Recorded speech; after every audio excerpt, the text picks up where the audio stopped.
look into that. But right now, we're bringing our girl Mylira Green. Now this special to me. This special to me because I love watching this transformative, spiritual, powerful, intellectual, wonderful being become even more transformed through the love she has with this great guy she met named Trey. So we bring them both on right now, Mylira Oh, Green and Trey here at the Mike Guy Morning Show.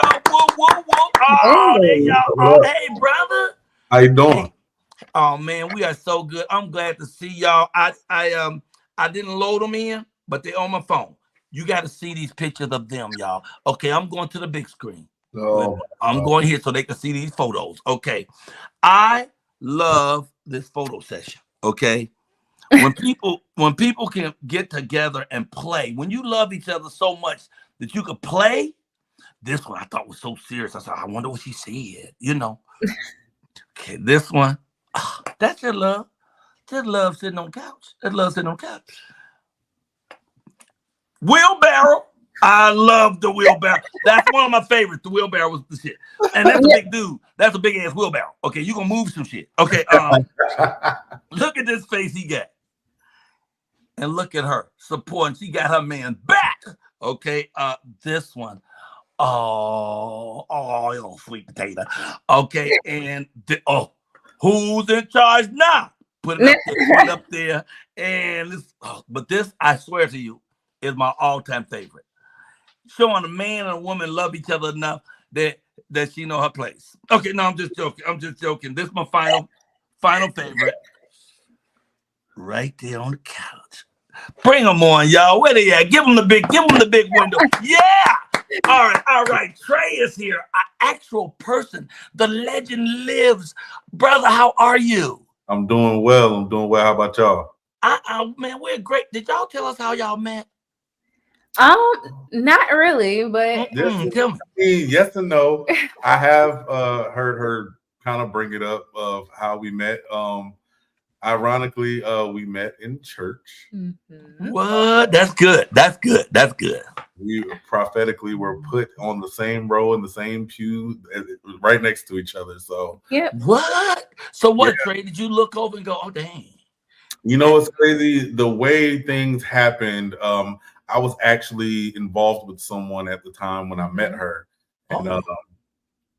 coincidentally, she had just gotten noticed the day before that she was her husband requested a divorce.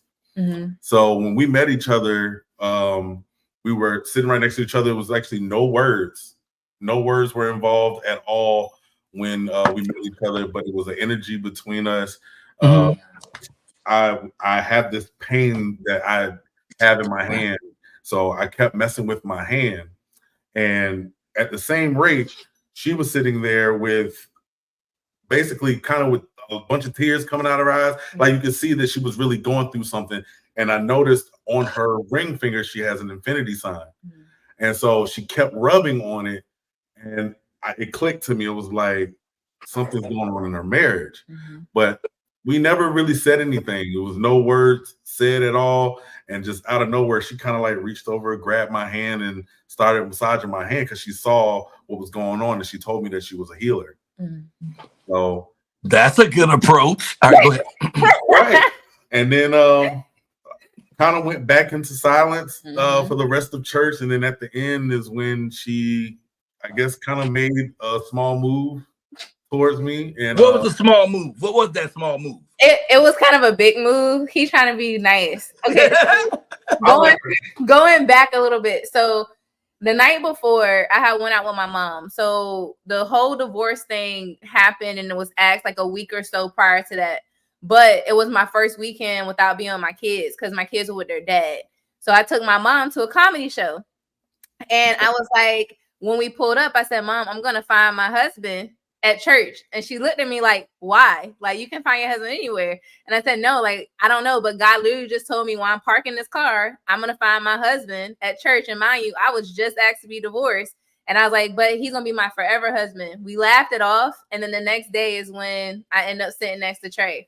So I'm one of them people when I feel like God tell me something, I'm gonna tell them. You follow it, yeah. Yeah. So during church, like you said, we were silent. I'm rubbing my hands, so he's consoling me. I figured out he was in pain, so I was like, "Hey," and I did ask permission. I didn't just grab his hand, but I was like, "Hey, I got this bomb. Can I help you?" type thing. He was like, "Yeah." So I did that. We finished church, and then after church, I didn't know he was talking to somebody at the time, but I knew this was my husband because I had just told my mom. So I got his number and I was being like real forward. I was like, "Hey, this is my number." I gave it to him. And after church, he walked me to my car and I texted him after we left. And I was like, "This is going to sound real crazy, but God told me I was going to find my husband at church. And I think it's you." And then he hit me with the kind, like, "Well, I'm talking to somebody." And I was like, "Okay, say less. That's fine." And we decided to just worship together. So we worshiped together from like October till March when we actually started dating. And that's how we met. God told me the night before. I told him the day that we met, but he said he was talking to somebody. So I surrendered and was like, "Okay, that's fine." And we just worshiped together and was friends for a while. And finally he stopped talking to that person and I stopped doing what I was doing in my phase of freedom. And yeah, and now we're here. So no, I'm sorry. I had to fall out like that because it was a general understanding, and I could see in your eyes that you knew what she said. I love you for that. Yes. So wow. So you waited. Y'all waited. It had to get there. You had to move off from where you were, and both of y'all had time to find the space. But in between, you're seeing each other every month at little looks and stuff, and churches going on. And the funny part is, I don't even think we had any looks. Like there was genuinely a respect. Like once he told me he was talking to somebody, I was like, "Okay, God, if he's talking to someone and they're meant to be, then hey, it is what it is. But you told me I was gonna have a forever husband. But we can definitely just worship together." And that was our agreement. Like, "Hey, while you're doing your thing and I'm, just now about to go through this process, I'm gonna trust the process." We just said, "Well, let's agree to worship together, and whatever comes from that comes from that." And that's literally what happened. So most Sundays we worship. If I didn't see him, he knew he was gonna get that text message like, "Hey, you coming to church today?" And it genuinely was that. So I would say for us to worship with somebody, see somebody cry, pray together, talk about God, like that's literally what it was.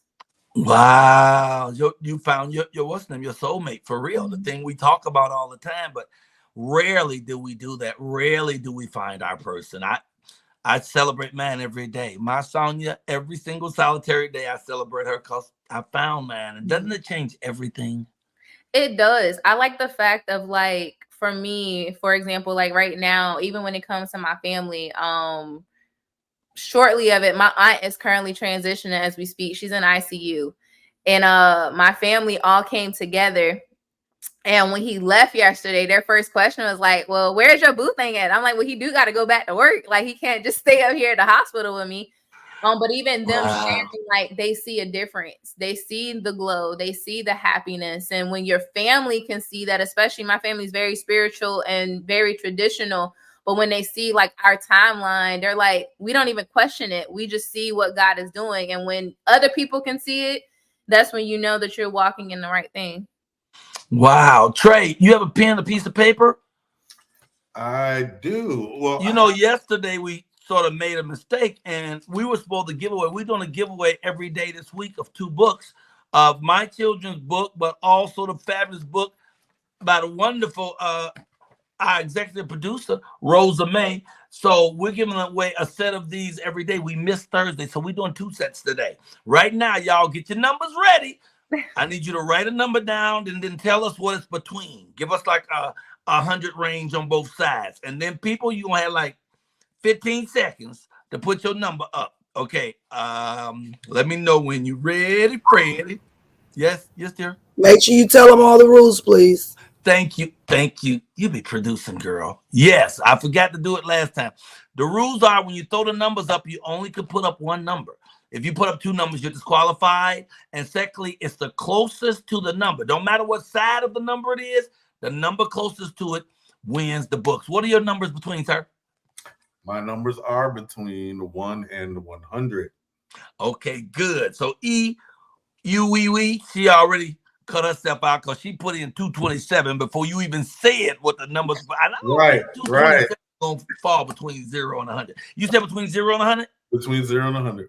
0 and 100, y'all. Let's go on a 10-second countdown. 9, 8, 7, 6, 5, 4, 3, 2, 1. All right, cut them off. What's the last one? What's the last one? KK? The last one is gonna be. Oh wait a minute, they put in some. Tanya Hill with a 39. Okay, we can go with that. Well, I know Stacy Quentin, who already won. Did she win one of these sets? Stacy Quentin already put up a number before already anyway. I think. On here today? Yes. Stacy Quentin, child, why you put? I just told you can't put up no 2, but I think she already won this week, so she don't care. But listen, this is the first number she put up. What? Yeah. Shot herself in the head right there. Okay. All right. So, sir, we're ready. Hold the number up so we can see it true. I'm bringing it. You got it. What is that? 37? Yep. 37. Thank heaven. I see a 33. I want to say Tanya Hill is the closest. Let's see. With that What? 39. 30. Well, you saw 39? Tanya Hill. That was the last one y'all did the cutoff at. Yeah, I see a Tanya at 39. That looks like the one the closest to me. 39. That's it, Tanya Hill. You win the first set of books today. Woody, woo, woo, woo. People tell me black people don't read. Yes, we do. Yes, we do. So tell her what she has to do to get these. Where she send the information, Katie? You can send the information to my Instagram, Katie Funny AF, spelled just like it is on the screen. Mm-hmm. And you're going to send me your address and your name, and you put it in my DMs. And you need to do it right away. Also, while we got it on here, the last winner, Mama Mist. Mama Mist, she sent hers, right? Not to me. I don't know if she sent it to your email. Okay. I will check my email because yesterday when I said send that number, you haven't sent it yet. Mama Miss, I guess I don't know if it's the lady or name because the name is written so weird. I don't know if it's a man or a lady, but the person. It's a lady. She said, "Hey, I'm sorry, I got you, but." Oh, you talking about the other person? That's Ninjak, something or another. Anyway, we don't have Mama Miss, Mary Miss, Mama Mumi. We don't have that person. So we need you to send your information. We need everybody's information by Friday so we can send them out because we won't be tracking you down, trying to bring. Can we say congratulations to the winner? Real quick. Whoa, whoa, whoa, you're a winner. A winner. Okay, now give us a little bit of what you brought for today. Well, we see what you brought for today, but give us a little of that, the motivational, spiritual, and relationship goodness that you bless us with. I'm gonna get out the way for 2 minutes. Absolutely, no problem. So me and Trey actually was talking about what would be the best thing for us to address, and one thing that we've realized over the past week is you can be living out answers to your prayers, but if you don't work on the things that you personally need to work on, it's going to begin to bleed out into what you prayed for. So for example, for myself, I'm decided to go back to therapy because one thing that this relationship has taught me is because I've only experienced toxicity in my love and toxicity in my relationships. There are times where I can be very defensive. So no matter how great of a person I am, emotionally, if I begin to feel unsafe because of my past, then I necessarily not lash out because we don't fuss and argue, but I may take it out on him where now I'm feeling something that he didn't cause. So for me, what I would like to tell people is when you finally get what you prayed for, being in self-reflection of the parts of you that you still need to work on is going to be very imperative, or you're going to mess up that thing that you got. So for me now, it's me learning how to manage my emotions in a way where I'm not defensive or I don't feel like I need to prove my value because he already sees it. So that's something that we've talked about from my space. Do you have something you want to add? In short, because I'm not really one to do a whole lot of speaking when it comes to in front of a bunch of people, but I will say in short, just to summarize what she said, the way I've always viewed things is hard for me to be able to put focus on what somebody else is doing and put the blame on someone or be able to tell someone, hey, you're doing this, you're doing that, and not be able to turn a mirror around on myself and be able to realize my own shortcomings or the things that I need to work on and the things that I feel would make me stronger, not only as a man, but also as her future husband, or, you know, as her rock, as the person that she's going to be leaning on, or she leans on now. I feel like it's easy for me to be able to lead her and lead our family if I'm able to see what it is that I need to make me stronger, what I need to work on. I feel like that's the best advice that I could ever have given myself when it comes to, between me and her. That is fabulous. Two things. I don't want y'all to leave yet. Stick around. But first of all, thank you. Thank y'all for coming on together like this. And when you go to the therapy, can you possibly take Straya and Katie? Okay. And then secondly, we got to jump for just a second. I want to give you a proper goodbye, but Hill Harper is here. He's only here briefly. He's in the vehicle. I told him whenever he pops in, we're going to bring him in. Y'all stick around because we're going to talk to y'all some more and get you out of here properly. I love y'all. Love. Woo! That's a beautiful thing.